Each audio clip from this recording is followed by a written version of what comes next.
Assalamualaikum warahmatullahi wabarakatuh. Perkenalkan kembali, nama saya Erwin Saputra, Unit Kerja UPT SD Negeri 066434 Kota Medan, calon guru penggerak angkatan kedua Kota Medan. Kali ini saya akan memaparkan koneksi antar materi, kesimpulan dan refleksi pemikiran Ki Hajar Dewantara. Selamat menyaksikan.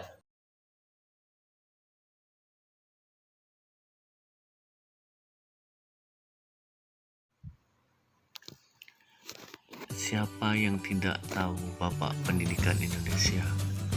Beliau dilahirkan pada tanggal 2 Mei 1889. Pada tahun 1959, Presiden Soekarno menetapkan beliau menjadi Bapak Pendidikan Nasional.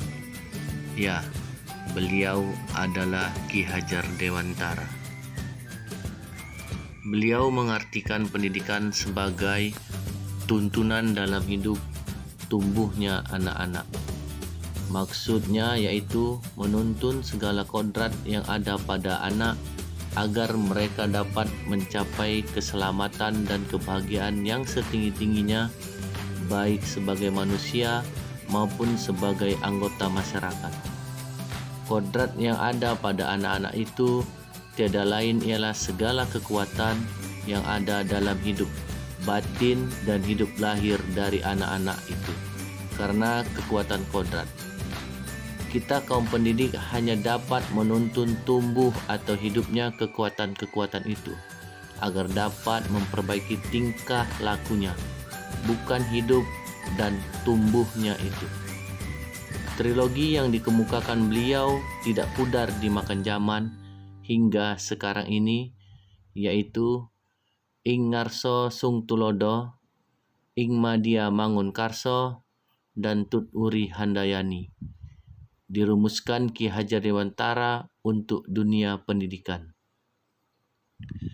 Cerita singkat yang dikatakan oleh Ki Priyo Duyarso bahwa guru dapat menyampaikan ilmu pengetahuan dengan menyenangkan dan sesuai kodrat anak didik.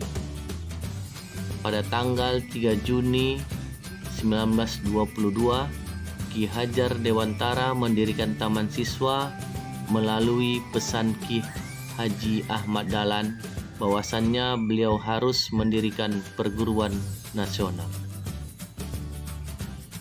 Asti Wandasari, anak pertama beliau, menginspirasi beliau membuat sistem Among, yaitu dengan ikhlas tanpa pamrih mengabdi pada anak, dan itu juga dicantumkan pada 7 ajas Taman Siswa, yaitu bahwa semua guru atau semua pamong harus berserah diri kepada anak, ikhlas dan tidak menuntun apapun.